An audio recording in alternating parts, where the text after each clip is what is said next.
Hello and welcome back to another Calculus 3 multivariable calculus video. Today we're going to be going over Stokes Theorem. So what is Stokes Theorem? Well, essentially it's Green's theorem in 3 dimensions. We learned what Green's theorem is in the last video, and that was more for 2-dimensional applications, as I showed in my little image there. Well, what happens when we take it to 3 dimensions?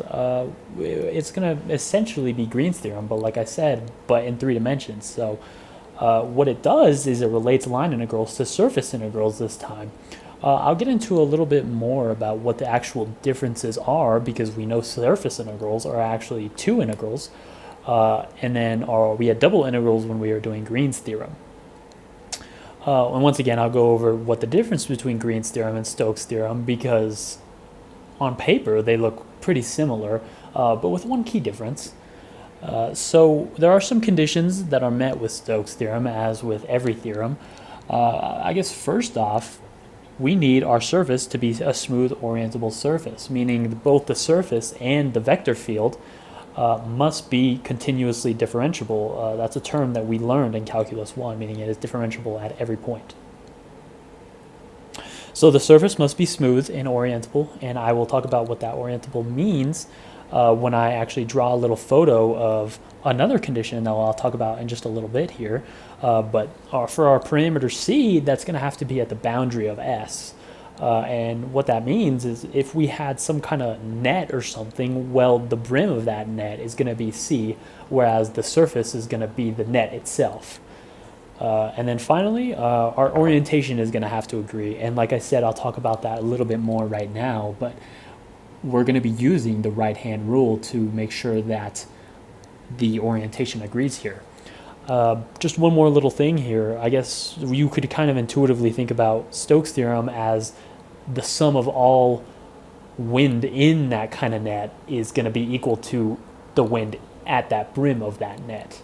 Once again, a little bit difficult to explain, especially with a metaphor, but let's just go ahead and talk about what I mean when I say the orientation is going to have to agree.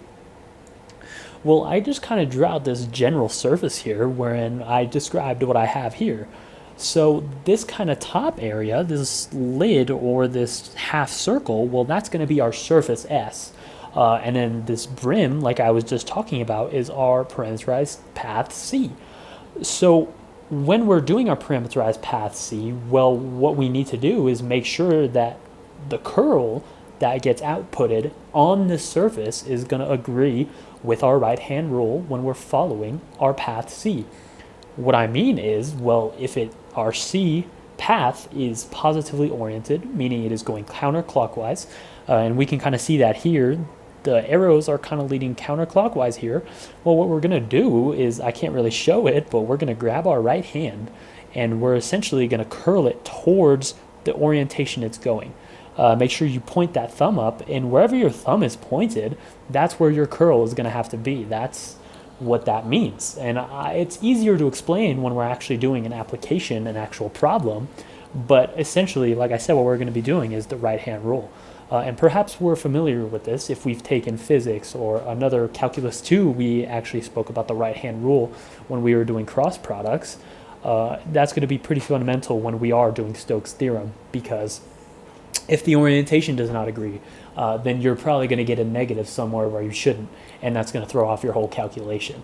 And kind of similarly to what I was talking about when we are doing vector scalar surface integrals, and if you have a downward flux, but you put in upward flux for the differential, then your calculation is going to be messed up. And it's the same kind of idea here, where an orientation does matter, and it matters quite a lot.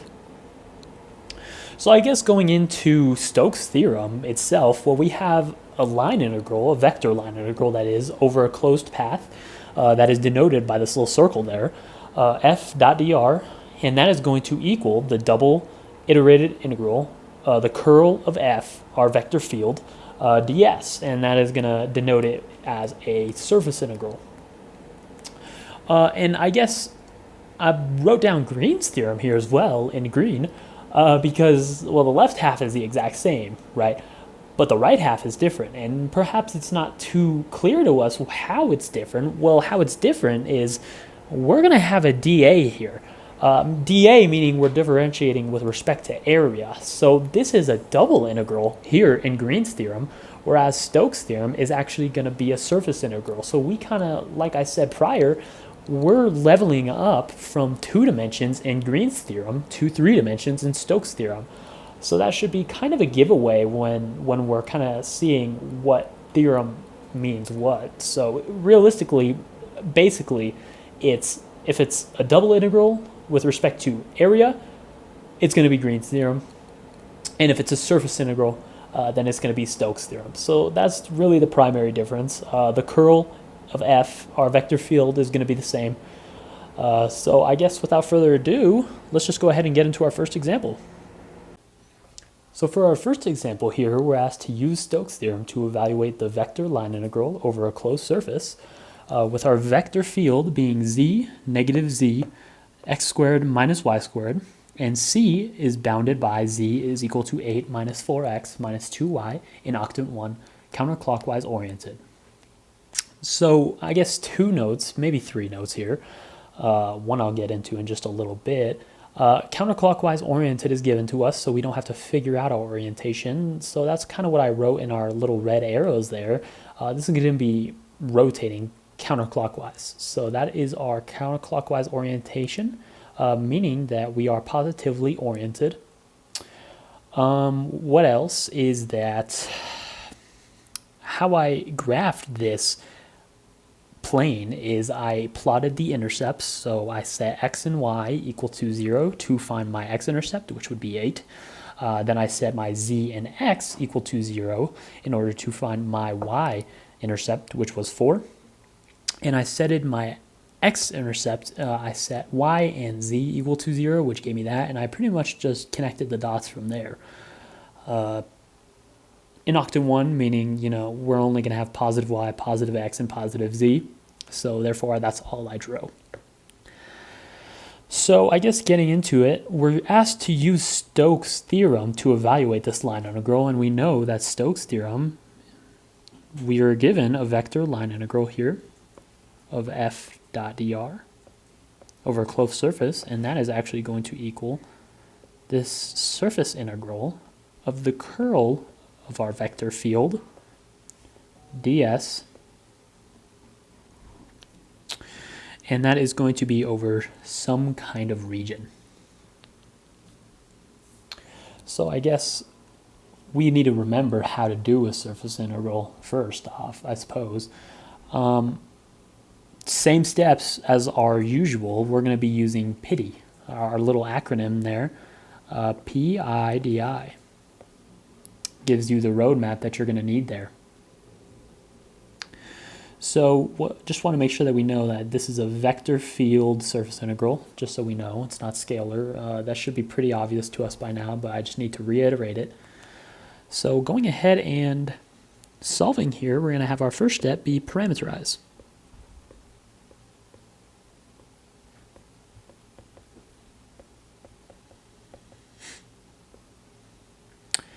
And I suppose the easiest way to think about this is, well, if we have a plane, then we're just going to let x equal to x, y equal to y, and then z is going to equal our plane. That's going to be the easiest way to actually parameterize this. So let's just go ahead and do that. We're going to set x equal to x, nothing to do there. Y is equal to y, nothing to do there as well. And then we're going to set z equal to some function in x and y.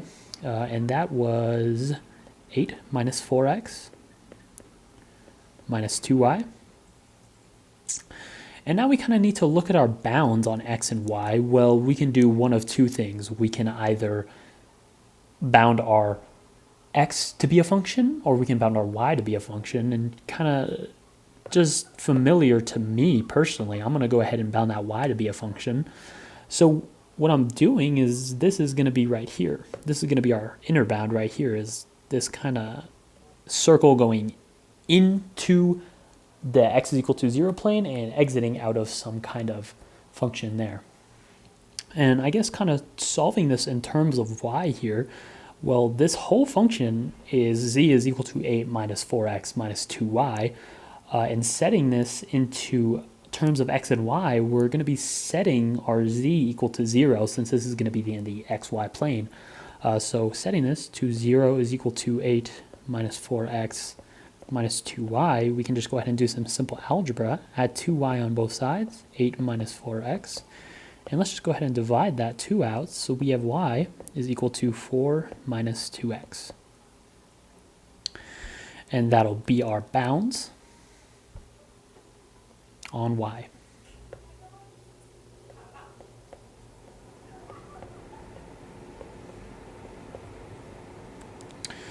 So moving on here, we're going to need our bounds on x. Well, we know that our bounds on x go from, well, the origin, we're bounded in octant 1, so that's going to be x is equal to 0. And then we're going to go from x is equal to 0 to wherever our function is the maximum, so the x-intercept, that is going to be at 2. So this goes from 0 to x to 2. And that is parameterized. So we can go ahead and move on to our next step, which is the integrand. So moving on to our integrand step here, we're going to actually be computing the curl of our vector field. And with the integrand, we are going to have to parameterize it. But what we're actually going to do is we're going to be computing the curl of our vector field first, and then afterward we'll be plugging in our parameterization. And I guess that may be difficult to understand at first, so let's just go ahead and do it first. So we're going to be computing the curl of f, that is what our integrand is according to Stokes Theorem. That is going to equal the gradient crossed with our vector field. So just making a little determinant here, well, our vector field is going to be z negative z x squared minus y squared. So let's just go ahead and write that down. Z negative z x squared minus y squared. And then let's write down our gradient now, since we spaced it properly. Partial of y and then the partial of z. And we can't forget our I, j, and k on top with our 3 by 3 determinant. So just kind of doing this, skipping the mini determinant section. Well, for our I component, we're going to have the partial of x squared minus y squared with respect to y, subtracted by the partial of negative z with respect to z. So that is, first term is actually going to be negative 2y minus, and then we're going to be taking the partial of negative z with respect to z, which is going to be negative 1. Moving on to our k component, or our j component, we are going to be taking the partial of x squared minus y squared with respect to x, subtracted by the partial of z with respect to z. So first step there, we're going to have the partial of x squared minus y squared with respect to x. That's going to be 2x, but it's going to be negated because that's our j component. So we're going to have negative 2x, and then minus, or plus depending, minus partial of z with respect to z. So that would be minus z minus 1, but since, once again, we have that negative for our j component, that's going to be plus 1. And then finally, for our k component, we're going to be taking the partial of negative z with respect to x, that's going to be 0, minus the partial of z with respect to y, that's going to be 0. So just kind of making this a little bit prettier here, our final curl here is going to be 1 minus 2y, just rearrange it. We're going to have 1 minus 2x, and then we're going to have 0. Okay, so now what we have to do is, well, we computed the curl of our vector field, but it's unparameterized right now, so we have to parameterize our vector field. So we know that this is the curl of our f, right? But what we want is the curl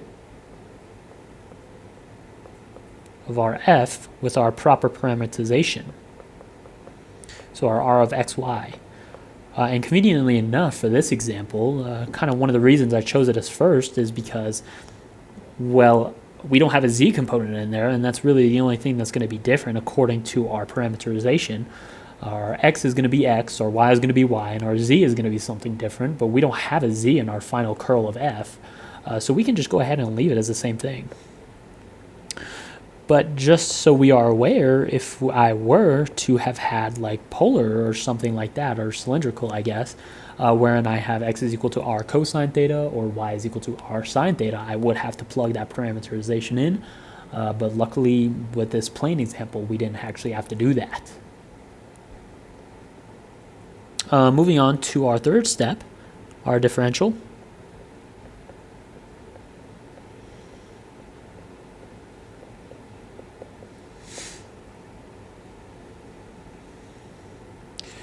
I'm actually going to be taking a shortcut here.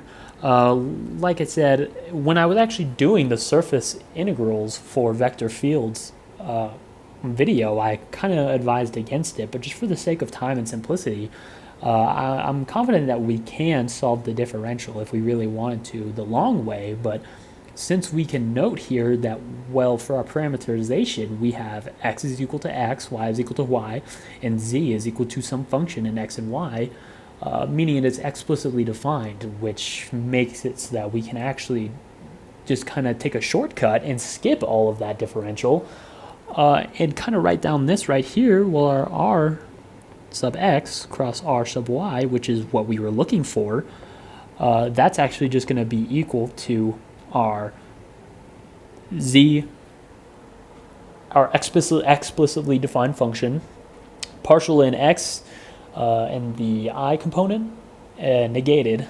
Let me just write it down. It's easier to explain here.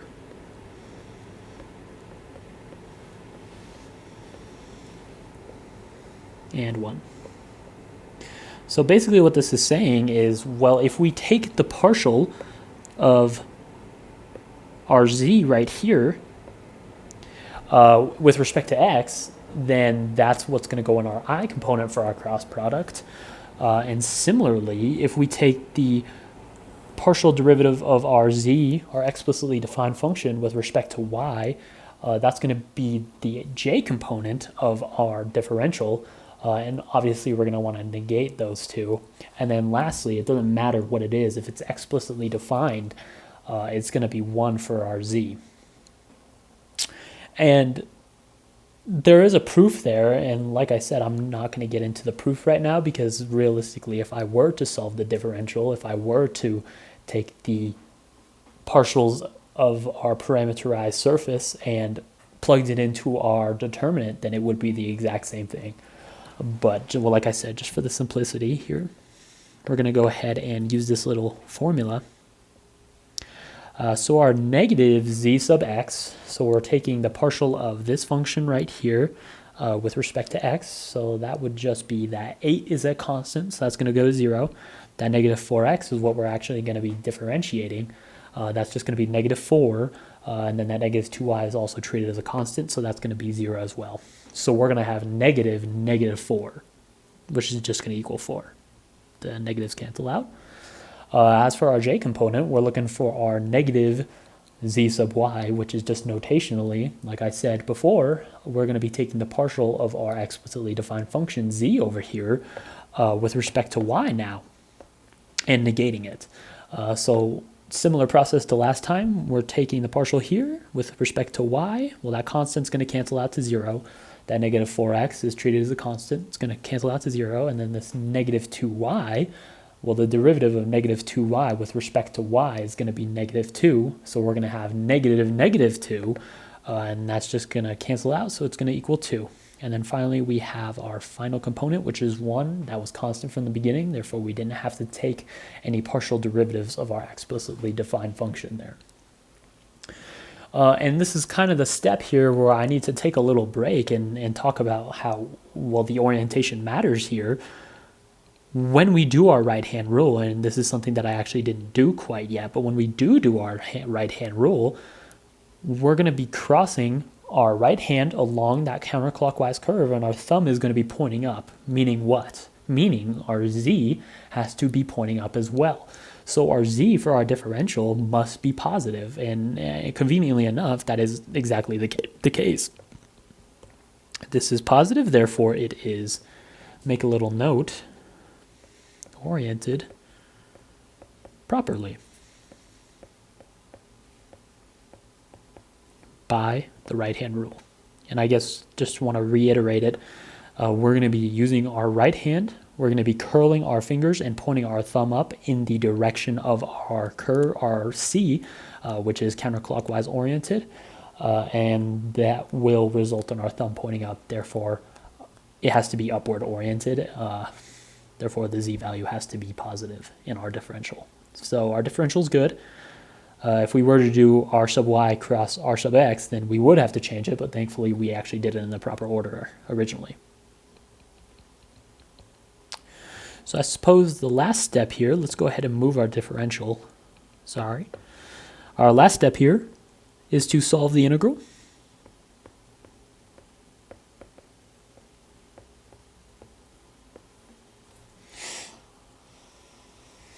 So just kind of forming our surface integral here. I'm not going to write the bounds quite yet. Well, we're going to have our integrand, which is the curl of f. That is also parameterized. And once again, luckily enough, we didn't have to parameterize it. So we are going to have our integrand be 1 minus 2y, 1 minus 2x is 0.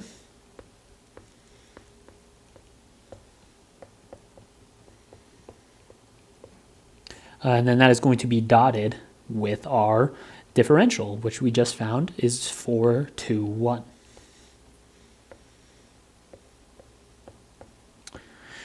And we already decided which order we want to go in. We're going to want to go in dy, dx. We know that it's dy first because if it were dy on the outside, then we would result our outer integral with a variable, and that's not something that's going to happen when we're taking definite integrals. We're going to get a constant, therefore the constants need to be on the outside, so our outer integral is going to be in terms of dx, and our inner is going to be dy, and we already saw for the bounds in our parameterization, our first step. So we have from 0 to 4 minus 2x. This is dy dx. And from here, we should be able to solve our surface integral. Let's go ahead and take our dot product first. We're going to have 1 minus 2y dotted with 4. So we're just going to spread out that 4. So we're going to have 4 minus 8y. Pretty simple. And then we're going to add our j components multiplied, 1 minus 2x times 2. So that's going to be 2 minus 4x. And then that 0 dot 1, that's going to be 0. So we're adding 0. I'm not going to write that. And we're taking with respect to dy dx. So just kind of chugging along for our integral. Oop, horrible integral signs. Okay. 0 to 2. Let's go ahead and take the integral there just kind of mentally. Well, we're going to have 4y minus 8 halves y squared, which is going to be minus 4y squared, plus 2y, we're just adding these y's on really, minus 4xy. And then remember that we are evaluating our y from 0 to 4 minus 2x. And this is going to be terms of dx. And this one might run a little long, 0 to 2 of our 4 times 4 minus 2x, minus 4 times 4 minus 2x squared, plus 2 times 4 minus 2x, minus 4x times 4 minus 2x. And this is going to be a doozy to evaluate here, but we're going to do it anyway. From 0 to 2, let's go ahead and spread out those terms.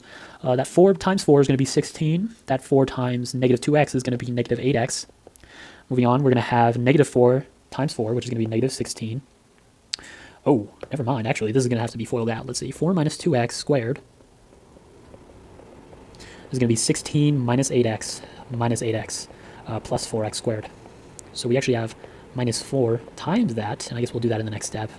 Minus 16x, that's going to be simplifying that further. Minus 16x plus 4x squared. All right, continuing, we're going to have plus 2 times 4, that's going to be 8. Minus 2 times 2x, that's going to be negative 4x. Minus 4x times 4, which is going to be negative 16x, minus 4x times 2x, which is going to be positive 8x squared dx. Okay, let's see. Does anything cancel out immediately looking at it? Doesn't look like anything really cancels out, so this might be a little bit of a doozy.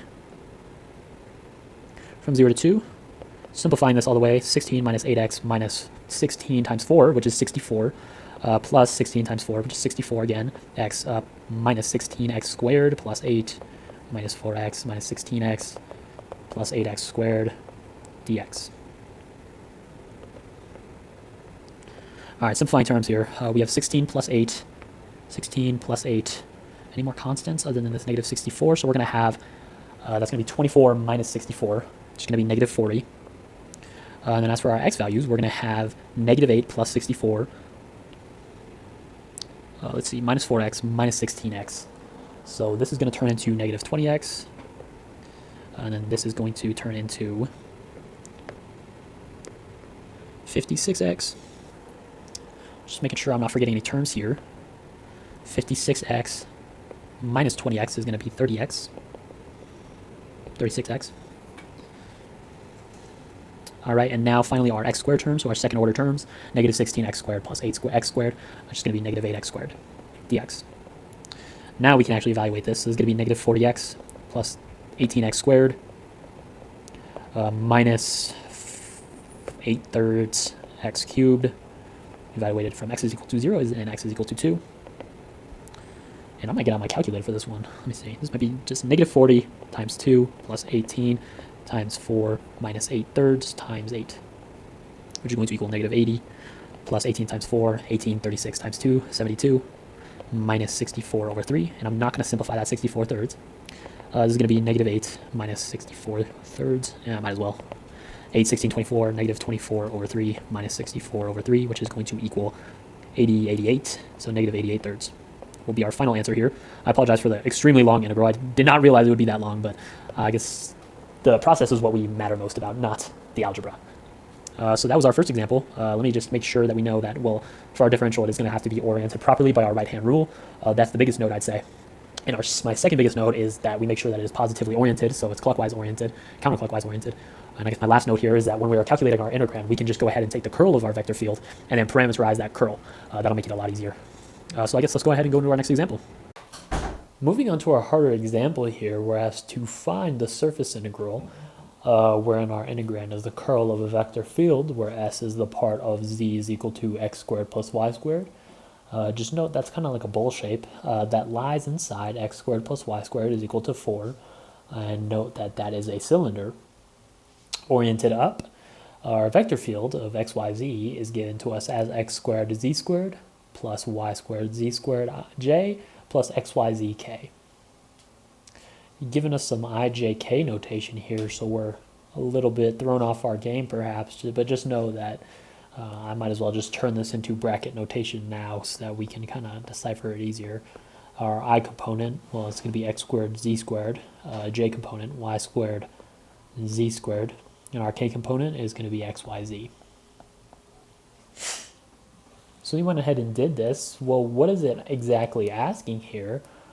Well, spoiler alert, we're doing Stokes' theorem, therefore we're going to be using Stokes' theorem, but it's kind of oriented differently than what we may be used to, or maybe not used to yet, but what we're kind of familiar with, what little we have been given. Well, Stokes' theorem has been given to us as the line integral over some closed surface, a vector line integral that is equal to the surface integral, wherein our integrand is the curl of a vector field. Well, basically what this example is trying to do is it's trying to make it so that we're actually using it the other way around. When we're given a difficult surface integral and we use the line integral, the vector line integral version of the Stokes theorem. So basically what I'm trying to say here is we're going to be solving a vector line integral instead of this curl of FDS. And just note that we could do it in that way, but I hope I can just kind of convince us that that would maybe not be the most efficient way. Well, if we were to take the curl, then our curl of f of x, y, z, and that's not even parameterizing yet, what we would do to parameterize, that's a different story, but not even parameterizing and just taking the curl of our vector field, we're going to have something along the lines of xz minus 2y squared z in the I component, and then the j component is going to be something equally annoying, I would argue. So overall, this is kind of just hinting here that we're going to actually be using the line integral half of the Stokes theorem. So let's just go ahead and write that down, just reversed, something we once again maybe not used to quite yet, wherein we have the curl of our vector field dot ds over some region S is actually equal to this line integral, this vector line integral of our vector field dotted with our dr. So, like I said, we're going to be using this half of Stokes' theorem. So what is our procedure for going about solving a vector line integral? Well, we've done this before. We've done it a few times before, actually. So let's just go ahead and, we're tired of me saying it by now, but we're going to be using our acronym PITI, parameterize, integrand, differential, integrate. So first step, we're going to parameterize. And now, since we're actually just looking in the xy plane, I guess we're going to have to draw it now that I yapped. Let's go ahead and draw one. Once again, not something we're used to seeing live here. So maybe ignore the bad graph I'm about to draw. Looks good. First off, we're going to have part of z is equal to x squared plus y squared. I said earlier, well, that's going to be a kind of bowl shape here. And then in order for us to determine where it ends up here, that's actually going to be dictated by our x squared plus y squared is equal to 4. And just to remind us that that is in the xy plane, but it is stretched all the way up through infinity. Therefore, it's kind of going to look like a cylinder.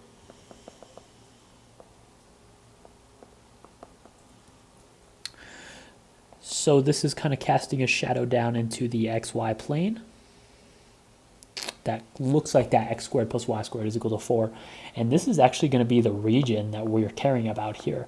And I guess kind of note why I don't draw surfaces live is because I kind of feel rushed. So my drawing skills are not actually too superb there. Alrighty. So we have our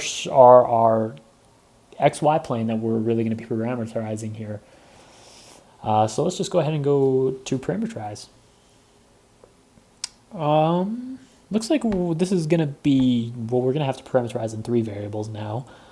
So we're going to have an x, y, and a z parameterized. So let's just go ahead and parameterize our z is equal to x squared plus y squared. So x is going to be r cosine theta. Y is equal to r sine theta. Just turning into kind of cylindrical here, and then our z is going to equal x squared plus y squared. But I guess just kind of remind us that x squared plus y squared is equal to r squared, therefore our z is equal to r squared in fact. So that is our parameterized curve there. What our bounds are, well, this is dependent on t, so we're pretty much just going to be turning everything into t. But interestingly enough here, z is equal to r squared. Well, x squared plus y squared is also equal to r squared, and r squared is equal to 4. Therefore, by extension, we converted it using this formula, but we're actually going to find our r squared using this. So we're going to have z is equal to r squared is equal to 4. So parameterizing, we're going to have r of t is equal to, well, our r, solving for it, that's going to take the square root here.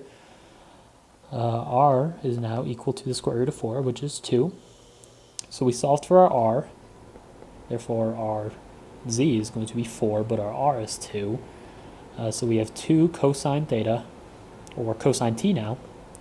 We have 2 sine t, and then we have 4. And just note that our t is going from 0 to 2 pi, since we replaced our thetas with t's. So moving on to our integrand here, what are we going to do? We're going to plug in our parameterization into our vector field given.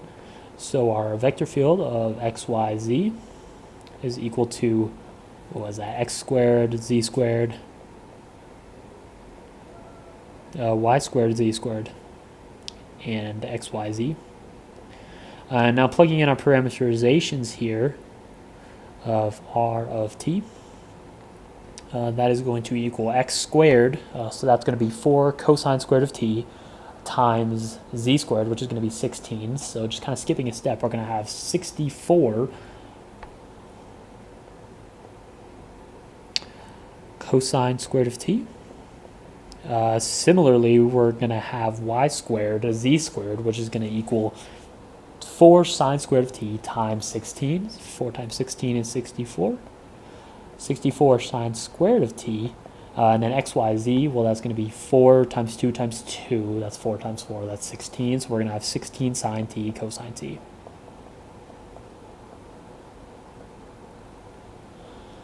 Looks like that is our integrand all simplified there nicely. So let's just go ahead and do our differential, last step, until we, of course, integrate.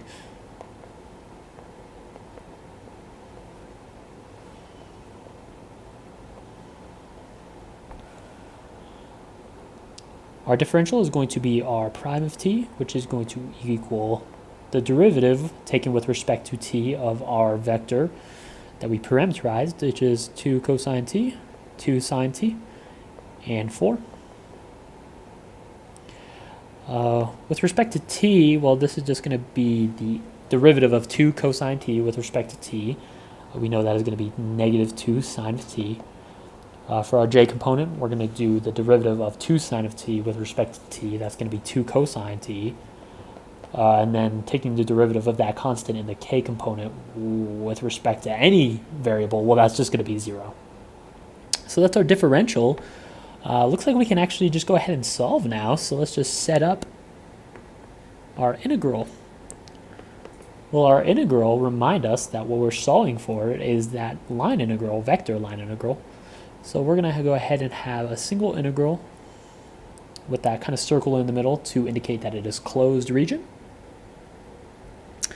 Now we are going to have our integrand, which is 64 cosine squared of t, 64 sine squared of t, and what was our variable? 16 sine t cosine t.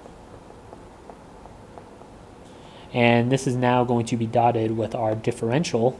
Maybe I'll move our differential since these problems get quite long. And then we're going to kind of, let's get rid of that negative sign. All right. And then, of course, we're integrating with respect to dt. And our bounds are going to be from 0 to 2 pi. Okay. Let's go ahead and simplify here. 0 to 2 pi of our integral, our line integral. We're going to have 64 cosine squared t times negative 2 sine t. So that's going to be negative 128 cosine squared of t sine of t.